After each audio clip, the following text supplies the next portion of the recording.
are you, Stripy Horse?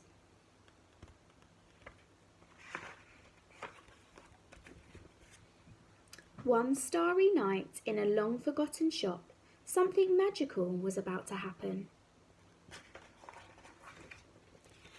In the tick-tock quiet, a shaft of moonlight tickled the nose of something sleeping.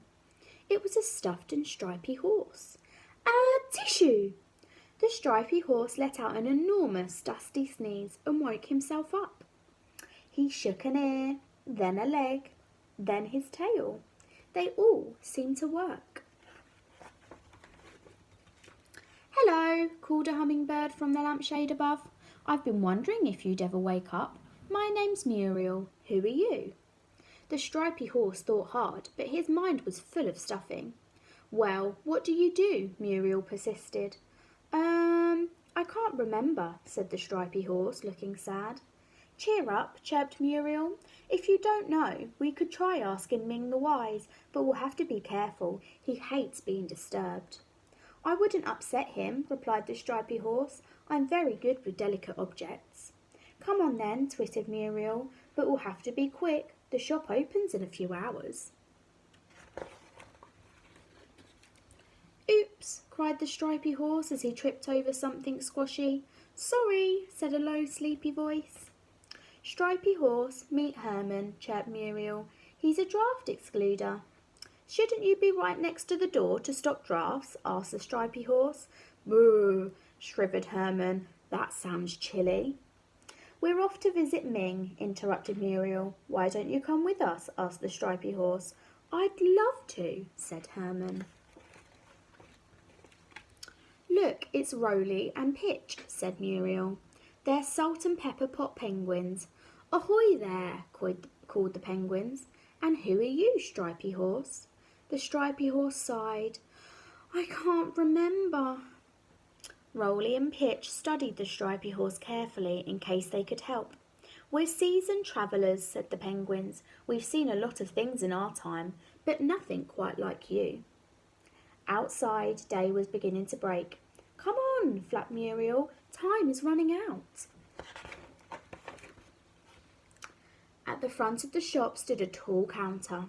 "Ming lives up there," announced Muriel, "on Tabletop Mountain." They all looked up. "How are we supposed to reach him?" asked the stripy horse. "Leave it to me," said Herman, and he puffed and pushed his way up, up, up. The stripy horse slowly climbed up Herman's body. "I can't look," cried Roly, who suddenly felt very fragile. When at last they reached the top, the penguins let out a cheer.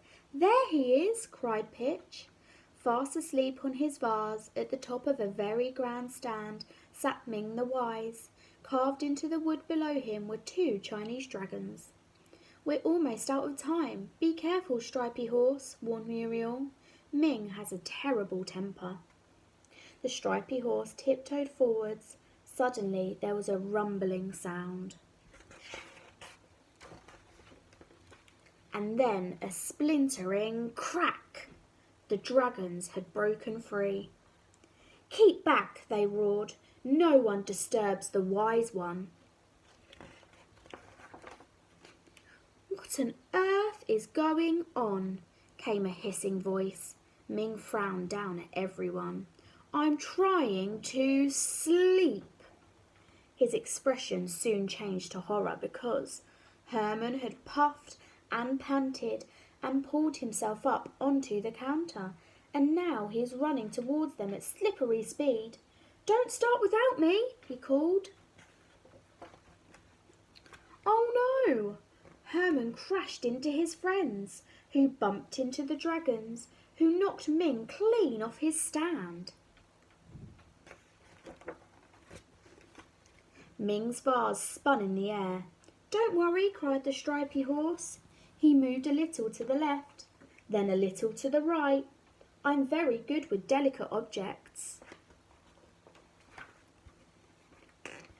The stripy horse caught Ming just in time.